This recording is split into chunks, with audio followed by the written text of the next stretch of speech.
Hey guys, Omni here. We are back for episode 4 of season 1 of The Sandman over on Netflix. The last episode, we got our introduction to Jenna Coleman's Joanna Constantine, and she did a phenomenal job embodying this character.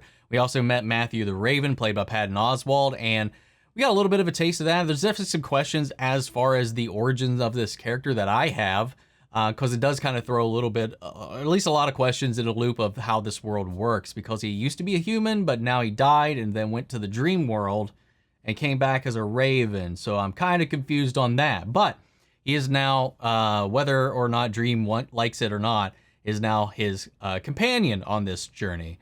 Along the way, we got a couple of glimpses into a few things, one of which is Ethel. We caught up with her and her son, John, played by David Thewlis, who's been put away in like a mental institution for taking out a couple of people with the Dreamstone, or I'm sorry, the Ruby, once upon a time. And his kind of outlook on the world. Like, he really wants to be in a world where Dream doesn't control the reality, where he can use the stone to do that without him. And, you know, there's this whole, like, back and forth. We get a little bit of a glimpse into their history, this dynamic between Ethel and him, as he's kind of keeping the secret of where the ruby is actually stashed away. But as an act of motherly love, knowing that, you know, Dream is after them, that the Corinthian is kind of playing his chess game out in the world, that he might need some extra protection. So she gives him, in an act of motherly love and sacrifice, her protection stone. So he's now got that and uses it to escape and now track down that ruby. And gets a little bit of a helping hand from the Corinthian himself. So things are going kind of crazy right now, and I'm curious to see where things go. Where the last episode left off was we were about to head into hell. So I'm looking forward to this. I've been looking forward to this episode because I'm really curious to see how Gwendoline Christie plays this Lucifer and how hell functions and operates in this world. So, hell yeah, man. Let's go ahead and get in.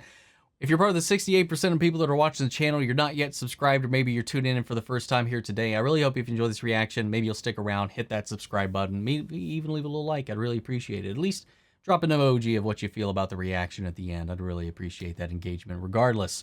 But if you want to see the full-length reaction to this or any of the other episodes or any of the other shows we cover here in watch-along format, you can check it out over on Patreon, or if you become a member of the channel, it gets you access as well. Over there, you also get access to some movie reactions where you guys get to help vote on what we add to that list every month.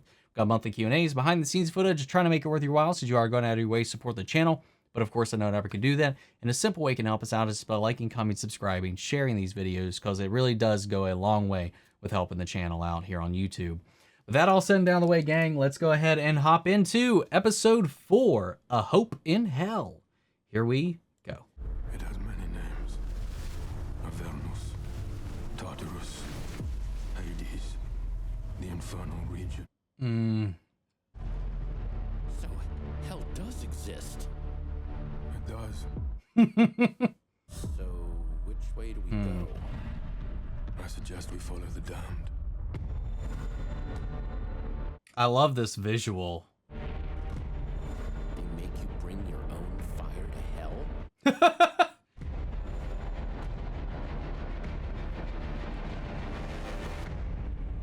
I'm liking the addition of Matthew. He gets to be the audience for a little while. You're very kind. I suppose I'm rather underdressed. Listen, if it were up to me, I'd never get out of my pajamas. I'm Rosemary. Hello, Rosemary. I'm John. Good to meet you, John. Come on, I'll introduce you to Susie. I'm Susie. I hope nothing bad happens to her. She's actually a nice person. Oh, God. Oh, God. The walls made of people. Protocols which must be followed.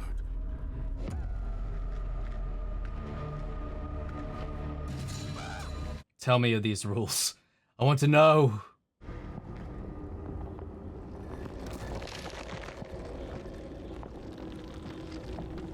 That's eerie. Oh.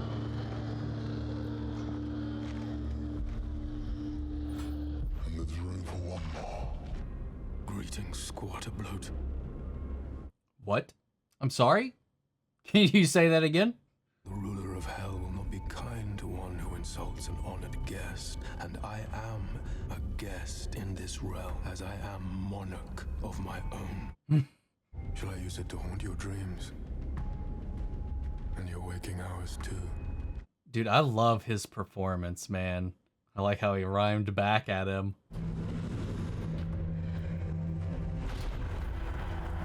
Ooh. Oh, that's such a good image. She passed away quite recently. Oh, John. It's only just happened, so I'm still a little bit. Of course. What about yours? When she was alive? When she was alive, my mother was a very successful thief. Really? Yes, I'm afraid so. What did she steal? Is that rude? What did you steal? A ruby. I like no other, like nothing you've ever seen. She had me arrested, of course, and thrown in prison. For stealing the ruby? And arson. And murder. General mayhem. Well, I mean, he's talking a big game about lying and all that, and yet he didn't. He told the truth. I gotta respect that. When we first met, Lucifer was the angel Samael. I forgot the devil used to be an angel. Not just any angel, the most beautiful, wisest, and most powerful of all angels. Saving only the Creator, Lucifer is perhaps the most powerful being there is. More powerful than you? By far. Especially now. What's wrong? Squatterblood is gone. Squatter bloat? Just gonna fly up and see where we are.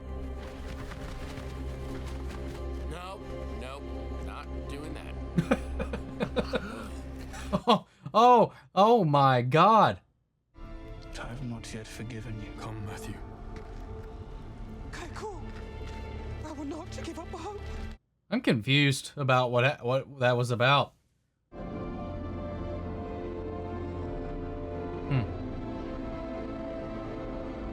Ooh. What is that holding up? All right. Oh, sorry. Phone slipped. She lied. And he's gonna know. Do you mind if we stop for gas? No, not at all.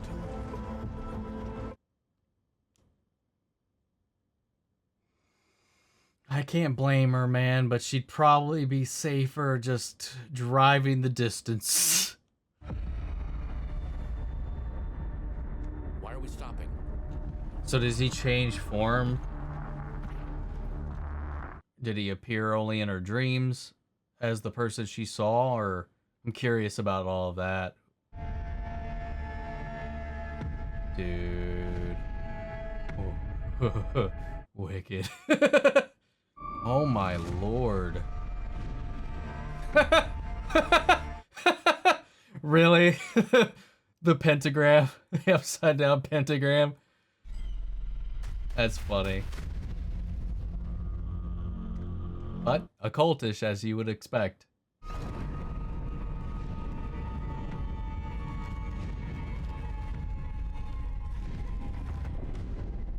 I'm glad Matthew's here, and because like he gets to be the person that gets all the explanations to. If he had just come here on his own, it wouldn't make sense to get any exposition unless it was like internal dialogue, maybe.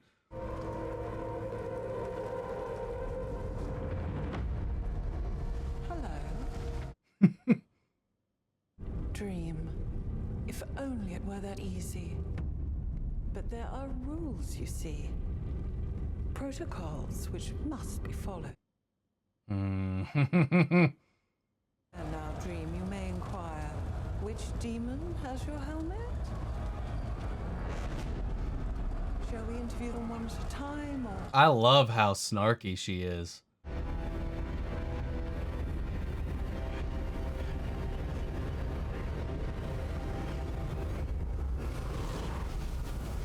Damn, okay. I shall represent myself. Corin-san.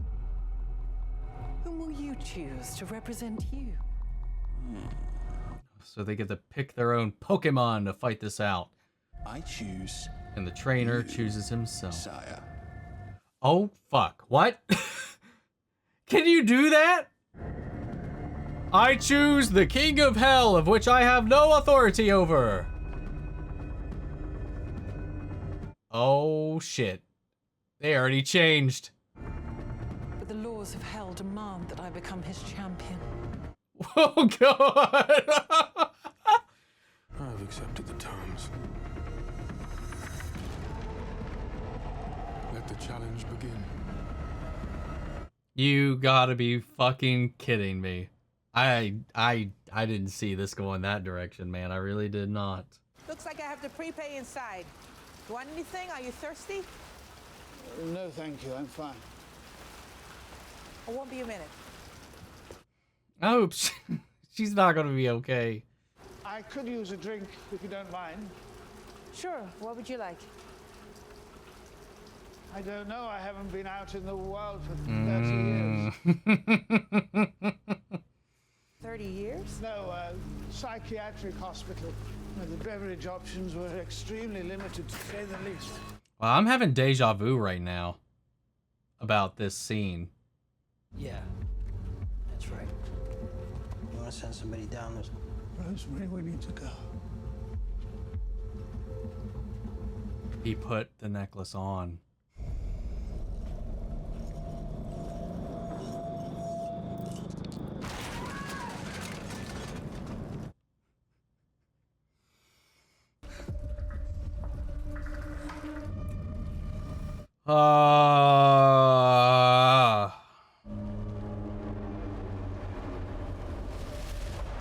Damn, man. Ladies and gentlemen, today for your Dude, I like his getup. Am I interrupting a preliminary bout of some kind? just ringside pep talk. We came here for the helm, and we're not leaving here without it.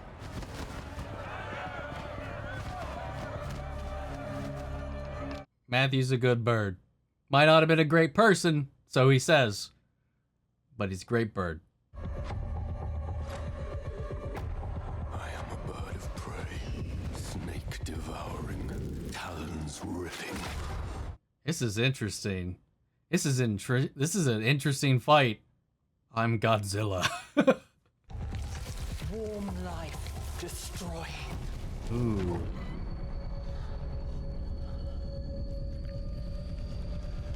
Wow. Nova. All exploding, planet cremating. Oh my god.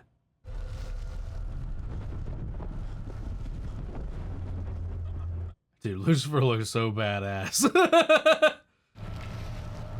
am a universe, all things encompassing, all life. I win times infinity. I win times infinity times infinity. I've... This is what this is.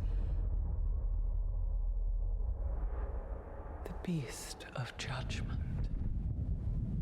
The dark. At the end of everything. What if you just jumped straight to that? It's like a game of mental war. There are no more moves. Hey, boss, listen to me. You know what can survive the anti-life? You. Dreams don't fucking die. Yes.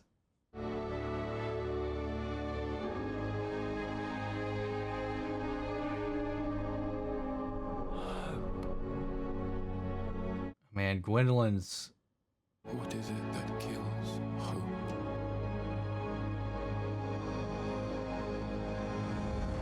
Coronson, give him his helm.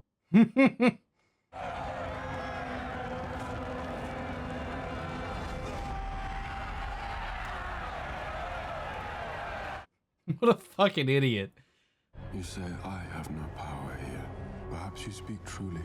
But to say dreams have no power in hell, tell me, Lucifer Morningstar.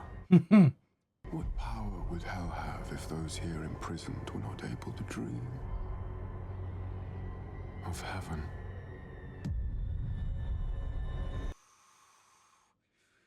Ooh.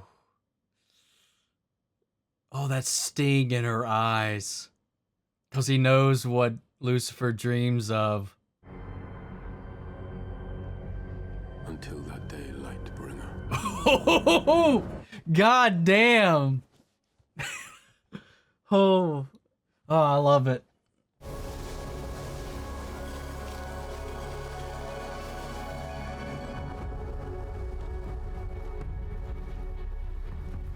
Oh, is he going to beat John to it? Or is he just visioning where it is? Oh, I think he teleported to it.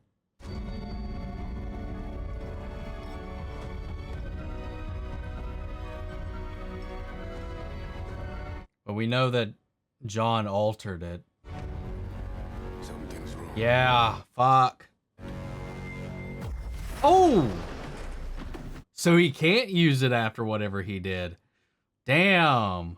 Unfortunately, good people seldom survive in this world. Just don't hurt Susie. Please.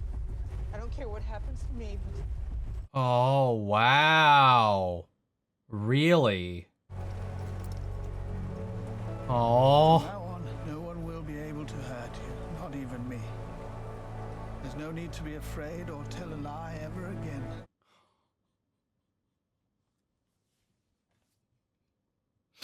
I have my ruby, Boss, Oh. and I'm going to use it to save the world. Fuck. Damn, man. Oh, dude. This was such a wild episode, man. Gwendoline Christie was fucking... The whole hell sequence was just chilling. Beautiful. Haunting. Metal as fuck, dude. I loved it. It was just terrifying. And just how it's made of the souls itself. The desperate, the lost, the tortured. I like that it's like not even hot, that it's this desolate wasteland, this chilling, and it's literally built upon the backs of the people that are trapped there, still bound to serve. And then it's really just the inhabitants of the demons, it seems like, and the people first entering, maybe finally finding their place where they're going to be put to use or whatever later. And you know, I'm very curious about some of these rules, you know, about the terms of engagement of going into other people's realms and stuff like that. I really want to know more about this world. This show does a really good job at just like introducing these ideas and these concepts that are just a lot of fun and just really intriguing, and they catch your eye, your attention, your imagination really well. On top of just the visuals throughout the entire thing, it's just... The scale and scope of this is massive, incomprehensible at some times, but at the same time, still, like, everything we're experiencing is so fundamentally down to earth. And then this trial by combat, which was like a battle of wills and wits, really. Kind of like I kind of compared it in the reaction to like a kind of a psychic battle of war, the card game. Like, oh, this beats that, that beats this. But it was more like a playground kind of game where, oh yeah, well, I'm rubber, you're glue. It bounces off of me, sticks into you. And they just kind of escalate. And like in there too, I kind of made it was like, it always like, oh yeah, well yeah, you're wrong or I'm right or whatever. And then you always try to add that multiplier. It's like, no you more, no you morarist. Is kind of how it played out in the end. But it was more psychological. It was more, not psychological. It was more, I don't know, conceptual with that, especially where it got towards the end. When it turned into the universe, and then Lucifer turned it to anti-life. And for me, for a second, I was like, ooh, it just made me, knowing this is like a DC property and stuff like this, originally is like, I'm just like, ooh, anti-life equation. It just made me think of Darkseid, even though I know it was doing something different. And then it was just kind of the emptiness, the void, the lack of existence and life in the cosmos, and what could top that. For me, I was like, love. Because that's something you said. Love always transcends and perseveres all, but then it was something similar but close, and it was hope. Hope perseveres. But if there's nothing left to hope, how does hope exist? That's kind of like what I was thinking in the moment, but it worked in the end, I guess. But I liked it, the whole aesthetic of it, and like how Lucifer kept trying to like project this superiority, this power over Dream while he was down in this kingdom. And to the point like they were trying to gaslight him into thinking that he has no power there. And I love that, because what does Lucifer want more than anything? And that is to go back home. What if Dreams, what heaven, hell, if it wasn't the longing for heaven and the pain in her eyes.